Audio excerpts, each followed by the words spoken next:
True. What? No. Ah, so you didn't see that coming. Good. Where'd he get the soup from? Yeah, where'd he get the soup? Well, this is quite the improvement. Everything looks so much smaller now. Eleanor was right about one thing. This festival was a ruse. I wanted you all to witness my glorious return with your own eyes. Why does everyone look so downtrodden? This is a celebration, people. Maybe it'd help if we set the mood. Mr. Kerr, be a dear and reveal the sign. Sharper Valentine Festival. Ah, wonderful. Sharper choked out a crude squawk of laughter. That's why Solomon and that other one were doing something to the sign. Frustrated grumbles sprinkled through the crowd. Sharper, you malicious bastard. I got malice. I'm glad you're back so I can tell you to your face. You destroyed this town. I'm not gonna let you get away with it again. Sorry, this is not the time for audience participation. Some assistance, Mr. Kerr. Kerr gave a subtle nod to the clipboards. You coward. Does anyone else have something to contribute? Helpless quiet settled over the crowd. I thought so. Did you all truly believe you could be free of me? A town of complete and utter fools. You people should be celebrating my return. You're clearly lost without me. And that leads me nicely to my children. Daddy? I gave you both the greatest gift a parent can give. The opportunity to prove yourself in my absence. Squandered. To say I'm disappointed would be an understatement. But Silence, Augustus, an adult is speaking. I don't know which is worse, a son who is completely hopeless, or a daughter with such potential who inevitably lets me down. Eras, you fail me with admirable consistency. Thankfully, I was counting on it this time. Father, I have been wasting my time, my dear. What have you accomplished? I was focused on cementing your legacy. Legacy? Who needs a legacy when you can just live forever? But what about... It's alright, kiddo. I'm afraid you suffer from a complete lack of imagination. There's just no helping it. Now then, where's Joseph? You didn't take the opportunity to slip off, did you? Ah, there he is. Everyone should give him a hand. None of this would have been possible without Joseph. I think you said enough. Nonsense. The people deserve to know how helpful and loyal you've been. I only did what I did because he left me no choice. You always had a choice, Joseph. You were simply too weak to take it. No matter, cheer up. You're about to be rich beyond your wildest dreams. You should follow Mr. Kerr's example. When I found him, he was in a sorrier state than any of you. An aging actor desperate to recapture his youth. He played his part and soon he'll be able to play the leading man again. Forever, in fact, if he remains loyal. That goes for all of you. Well, those who haven't already frittered away my goodwill. Beacon Pines is mine again, and I am willing to share its spoils in exchange for absolute loyalty. Are you saying William Kerr was never in charge of Perennial Harvest? Huh. You think that puffed up blatherskite could have accomplished all of this? Dawn, I suppose it's time for your big exclusive. Sharper addressed the crowd with indignant pride. He'd planned this moment for so long that now, at the deed's fruition, it almost felt frivolous. You see, I needed a figurehead to hold things down while I orchestrated my return. Someone to misdirect, lie, and bilk this town for a spell. So I invented William Kerr. Take your bow, you've earned it. Mr. Kerr flourished a preposterously elaborate bow.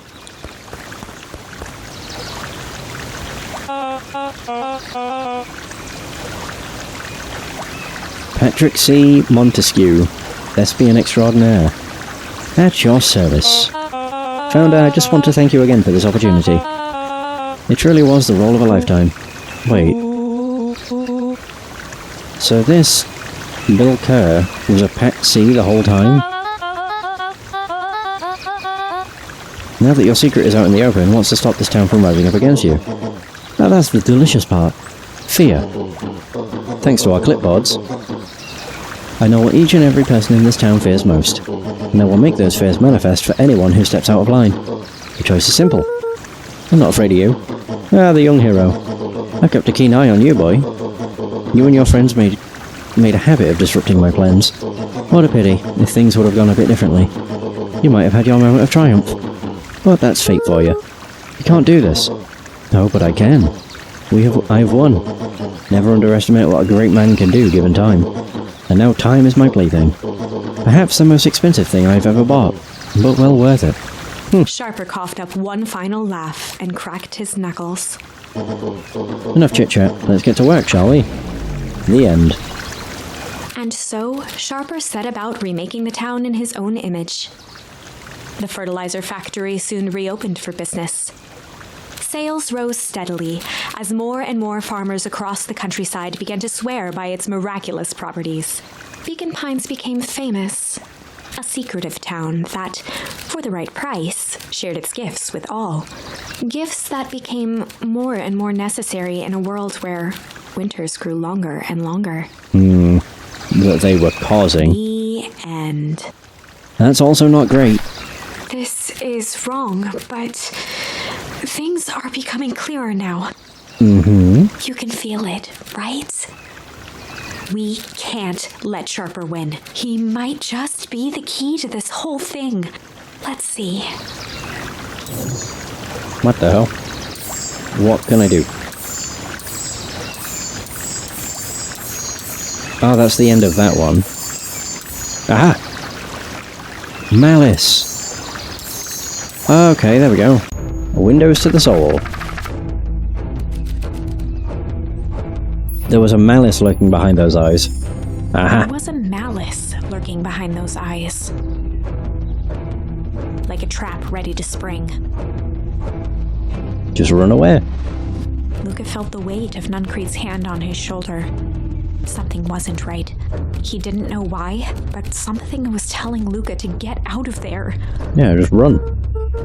I just want this to all be over. Of course, I'm sure it'll all work out soon enough. I should get going. I told Roxy I'd check for Rollo at the treehouse. Twisted free of Nuncreed's grasp. Of course. Luka? You know your dad and I were good friends back in the day. You can come to me with anything. Anything at all. Yeah, it's fine. I'll pass. I know exactly what you'd do if I came close. Oh, and there's Solomon. Or should I say, Sharper. These festival decorations are a bit humdrum. Now, if I were to throw a festival, it'd be a thing to behold. I agree, this is all more than a little sad. It's worse than sad, it's boring. What if we did a little something to spice things up? I'm listening. You know that festival sign waiting to be unveiled? It would be a shame if someone... He scurried off, eagerly formulating a plan. I don't know who the hell that other one is, though. I don't believe they have a name. Oh, the diner's not open. Damn. I thought it would have been. Oh. Oh, look who it is. Identify yourself, please. Nellie Moodwill. I work here now. I'm unable to locate you on our staff roll. I don't officially start until tomorrow. Mr. Kerr said I could come in early tonight to get a few things done. Hold, please. Clearance authorized. Thank you. Our harvest awaits. Uh-huh. Okay. Whoa. Oops. You could get a wrench to the noggin sneaking up on a guy like that. Don't scare him man while he's junking, sonny. Evening, Jeff. Isn't it kind of late to be junking? Might as well ask you the same thing at you. Find anything good? Ever since Perennial Harvest moved in, even the junk is trash. You can learn a lot about a person by looking at what they throw away.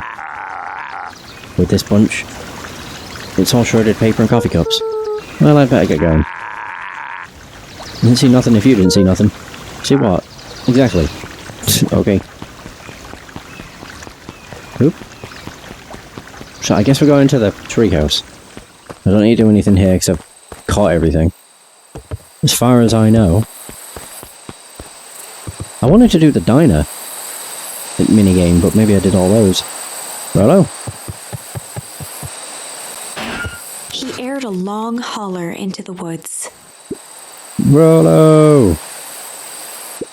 Snake!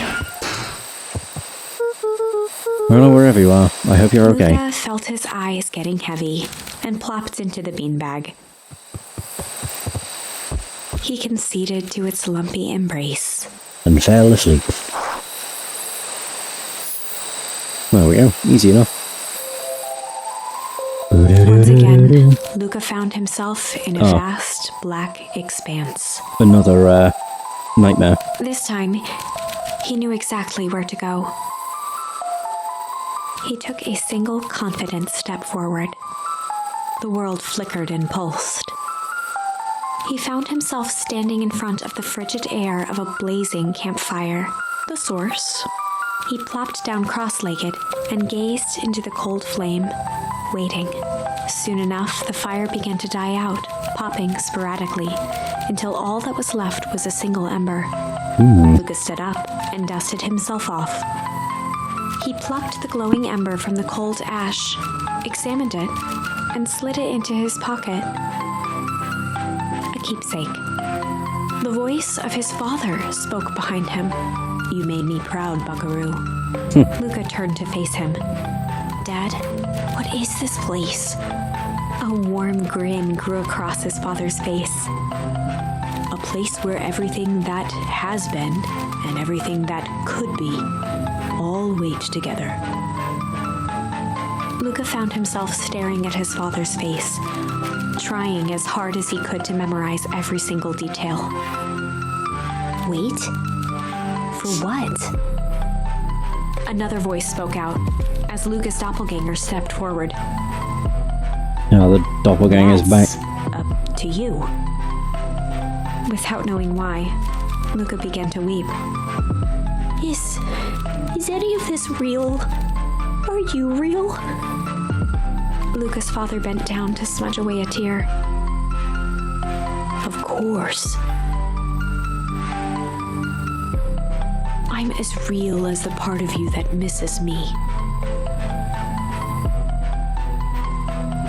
Luka turned to look at the older version of himself. "And you?" The doppelganger choked back tears. "I'm as real as the part of you that's angry he's gone." Does that make sense? Through his tears, Luka laughed. "I think so." His father pulled him in for an embrace. Wow, this is like Buckaroo. This is like one of the only ones that wasn't a nightmare. That's a good sign. Luka Hey. was startled from his dream by a banging on the floor. Also known as a knock. Are you in there? Commanding voice rumbled from below. Is it Rolo? Just as Luka sprang to lock the entry hatch, the door knocked open. Ooh. Chapter 5. Dangers big and small. Ooh. Luka stumbled back. He heard the rope ladder creak under significant weight. It's Rolo then. Keeping his eyes fixed on the hatch, he inched backward to the balcony. As his hand grasped the door handle, Luka froze. A large figure clumsily wriggled up through the hole. Non-greed? Wait. Stop right there. Or I'll...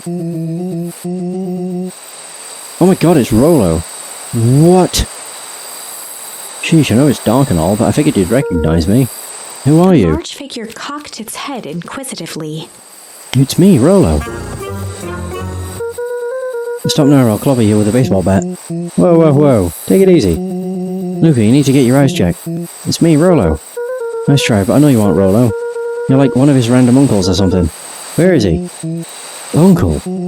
Luka, quit messing around. It's me. If it really is you, prove it.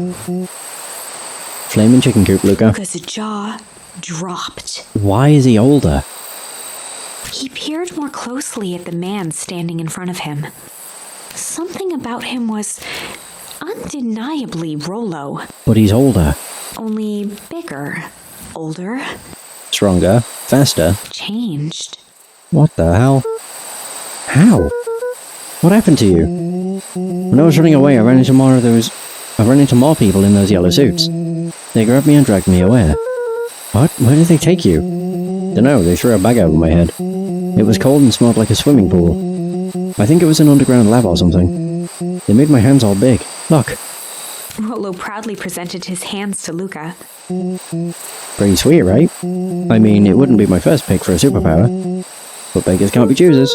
Rollo, it wasn't just your hands. My feet too? Dang, Pa just made me new shoes. Wait, Luka, why are you so small? Luka moved to the side and pointed Rollo to his reflection in the balcony window. What the? His hands shot up to his face. Holy Toledo! Rollo, what did they do to you? They made me drink some sort of green crud. Ew. Actually, it wasn't too bad. It kinda tasted like licorice. Oh. I passed out and woke up like this. And then I smashed open my cage and escaped. Oh, you smashed open a cage? Kinda. At least I think I did. It's all a bit of a blur. They had you in a cage. Who are these people? I don't know who did this to you, but we're gonna fix it. Fix it? This is awesome! Well, I'm just glad you're safe now. Luka, you don't need to worry about me. Sure, I got snatched, but look at it this way. I got snatched. I know where snatched people go. We finally have a lead on what happened to your family. Oh god, hiccups. Maybe you're right, but this all seems dangerous. Danger? Huh. Rollo shadowboxed a few jabs. I'll take them all on. Hey fellas, what's up? That's why she wears the hat. Because of the green goo. With a yelp, Rollo dove behind Luka. Duh! Take cover. Did I come at a bad time? Who the heck are you? This is Beck. Sorry, something truly bizarre just happened and I need help. I don't know where else to go. So, you're just hanging out here with your large adult friend? No, this is my buddy Rollo. This is your missing friend? One and the same. He seems a little old. I'll have you know, this is a recent development. What the heck does that mean? No, I'm sorry. You're the one who just showed up out of nowhere. So we'll be asking the questions here. That's fair. How did you find us? Your silly little treehouse? I think you mean our silly little mission control. I hate to break it to you, but your secret path isn't so secret. And I could hear your racket from a mile away. See, Luka? This is why we need to improve security around here. Not now, Rollo. Beck, you said something bizarre happened. Yeah, but... She shot a nervous glance at Rollo. Anything you can say around me, you can say around Rollo. This has been a weird day all around, hasn't it? Yeah, that's why she has blue hair. Because of the goo. Yep. Beck's eyes narrowed. Okay, so it all started when I made it back home. My first order of business was to try to salvage my hair. So I dyed it with some of the chemistry... with some stuff from the chemistry set my mom gave me. Okay. Just need to play it cool. And hope no one notices. Notices what? Oh, nothing, I was just... come over here and let me have a look. Oh, honey, what in the world did you do to your hair? It just kind of felt like a change. This is going to take forever to grow out. You were the one who said that change was a good thing, right? I was talking about your mother's new job. I was talking about us moving. Well, I guess I just took your lesson to heart. Mona tried to put on a smile. Before I forget, I came up here to tell you that Nellie had to go into work. Tonight? Her and Mr. Kerr decided it'd be good for her to get some things done before tomorrow. That Kerr guy seems like a grade A creep. Beck. He is. Him and his weird cult of personality. You are not going to ruin this job for Nellie. It means too much to her. Oh, I know exactly how much it means to her. It means enough for her to exile her daughter to this podunk town. This place sucks. The people are weird. You just don't know them yet. It's always cold. We're in the mountains. You'll get used to it. I can't even pick up a single decent station on the radio. It's all banjo music and farm reports. You know I grew up in a town not that different from this one. Is that why you're better at talking to plants than people? Okay. So here's what we're gonna do. First of all, you're grounded. What? In the morning I'll have Nellie come and see what we can do about fixing your hair. You need to look presentable at the festival. But not another peep. She sighed, and after a moment, looked down at Beck sympathetically. I know moving is hard, honey. But that doesn't mean you have to make yourself miserable all the time. Other people seem to have that covered for me. Oh, and if you decide to to rebel by dyeing your hair more, She flashed a sly grin and tousled Beck's hair. we'll cut it off. I'll just shave it off for you. Think of how rebellious you'll look then. Very funny. Thank you. Good night, sweetie. Night, Mom. Wait. First of all, this town does not suck. Second, you need help because you got grounded. No. I'm sorry you got in trouble. It's my fault that your hair got screwed up in the first place. Don't worry about it, I actually kinda like this look. Great. Can we get back to the story now? This next part is the important bit. I have this radio I upgraded with my mom, and I was too angry to sleep. So I tried to dial in something worth listening to. Heard a secret message. Mr. Kerr, are you there? Mr. Kerr? Yes, I'm busy. What is it? Apologies, I have the founder on the line. Patch him through immediately. One moment. Hello, sir. It's so nice to hear from you. Skip the pleasantries. What's your report on our new lead researcher of deep engineering? Nilly Mewdwill seems to be integrating nicely. At this very moment, she's working to help us meet our deadline. She offered to work overtime before I even had the chance to suggest it. Excellent. And you have faith that she's capable of finishing the work left by her predecessor. Her work must be complete before the festival. I will make sure she stays day and night until it's accomplished. Good. You know how I feel about loose ends. Yes, sir. Once she's finished the work, we need to make a determination regarding her long-term prospects in the company. Immediately, sir. I usually have more time to fully bring people into the fold. We're in the end game, Bill. After your failures with Dr. Prescott, I can't afford to take any more risks. Of course, sir. No loose ends, sir. Wait, Dr. Prescott was the guy in the dumpster. That was the body. Once she finishes the work, she will either leave the office completely committed to perennial harvest, or she won't leave at all. Perfect. So, if I might suggest, maybe we should delay just for a bit. Oh? It's just we seem to be rushing to hit this festival deadline, and rushing into things has caused some issues in the past. I see. Please understand that I just want what's best for you. I'm eternally grateful for all you've done for me. Bill, I'll make this very clear for you. I brought you in to make things run smoothly, not to have opinions. Of course, sir. Chin up, Bill. You are only a few days away from having everything you ever dreamed of. Yes, sir. Thank you, sir. Whoa. Yeah. Just so we're clear, when they said loose ends, they were talking about murder, right? Like actually killing someone. Capital murder. Gave Rollo a quick elbow to the ribs. Who's this founder? I was hoping you guys would know. Now, as far as we know, Kerr is the top banana at Perennial Harvest. He sounded scared of this founder guy.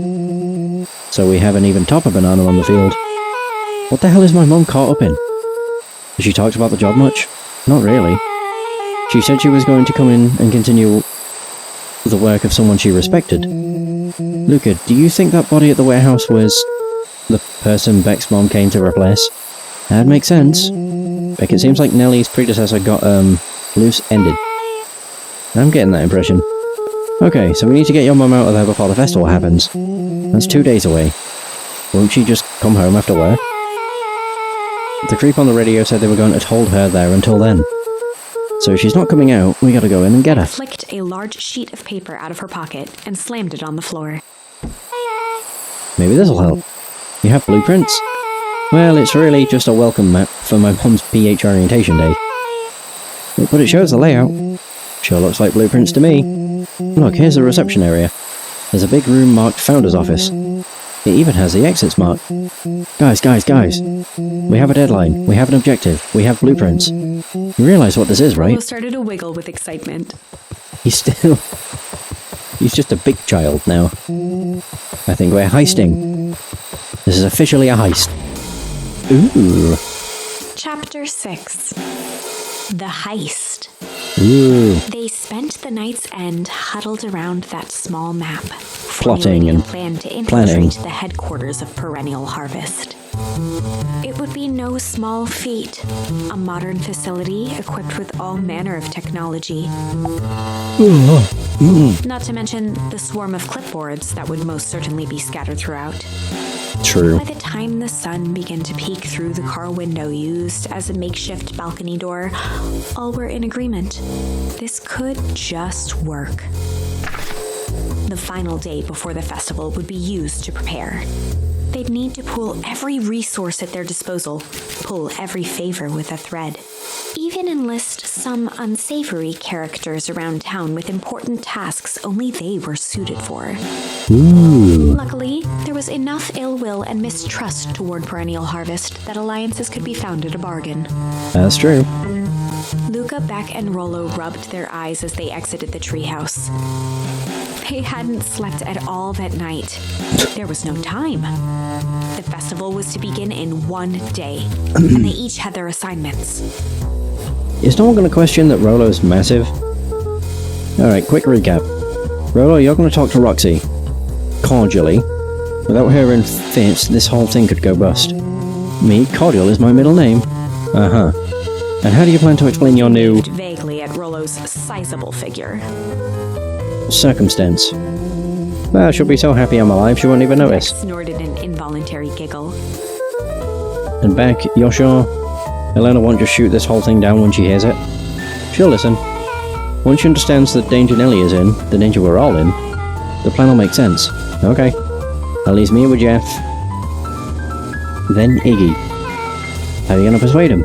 I'll think of something. Each looked at each other with sleepy confidence and nodded. Well, Godspeed. Who's Jeff? Unless the help of Jeff.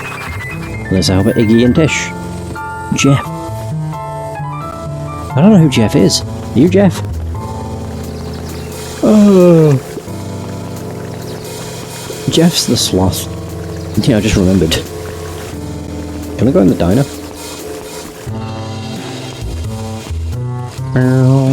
Nope. Damn. I don't know where he'll be. Unless he's here. Aha! Hey Jeff, what can I do for you? Well, I know how much you hate Perennial Harvest. Hate's a strong word. Oh, sorry, I didn't say it was the wrong word. Gotcha. So, we're gonna break into the headquarters and I thought you might be able to help. Jeff wheezed out a long snicker. You see, I knew you kids were alright. Great, so you'll Joy help? in Jeff's face drained instantly. Not a chance. But... give me one good reason I should risk my hide aiding and abetting you rascals. Into the sullen eyes of his would-be accomplice, Luka blurted out the first word that came to mind. Whoa. So they can hide? Hide. Jeff's brow perked up. What'd you say? Go ahead and hide then. Sensing some traction, Luka carried on with vigor. Oh. Let a bunch of kids do what needs to be done. We're not afraid. Jeff's scowl faded with a sigh. So you're all about old Jeff, and they all do. But you'll never hear him say I hid from nothing. One good stomp of the foot was all Jeff needed to drive his point home. What was it you kids needed?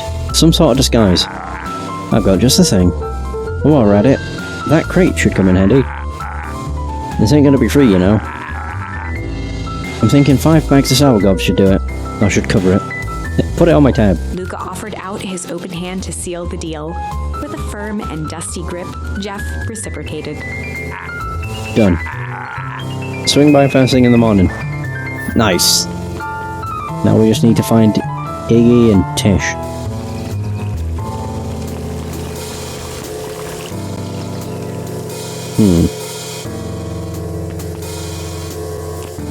I don't know where the hell they are.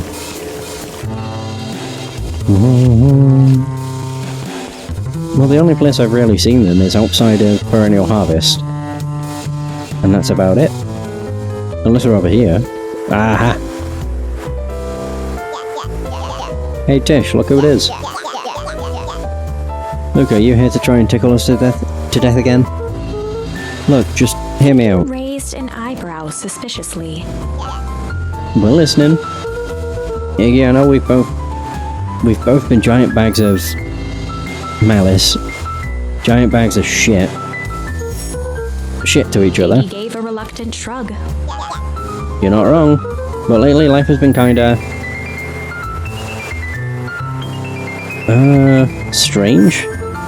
You know, He considered the point. things have been weird around here. So I'm offering a truce and asking for your help. What do you say we... break? Break our hostilities, at least for now. We do like breaking things. Even if a truce means less breaking things. What if I told you there was a way we have a truce and break stuff? Go on. I need you to cause a distraction so I can sneak into Perennial Harvest HQ. A wild-eyed grin spread across Iggy's face. My, Luka Van Horn. I'm impressed. And after all this is done, maybe you and Tish can come hang out at the treehouse He sometime. glanced over to Tish, who nodded in agreement. Fine. But not because we want to see your crappy treehouse. We just like to cause chaos. Nod, Luka was off. That was easy. Did you hear that, Tish? He gazed up at Tish with a smile. He invited us to hang out at the A single treehouse. tear ran down Tish's cheek. I never expected this day to come. How wonderful. She actually spoke. Chapter 7. So that made Iggy very happy. Into the hive. Ooh. A good heist requires preparation. A lot of prep. And thorough preparation takes time. Something they had precious little of. You have barely a day. So far, everything was in order.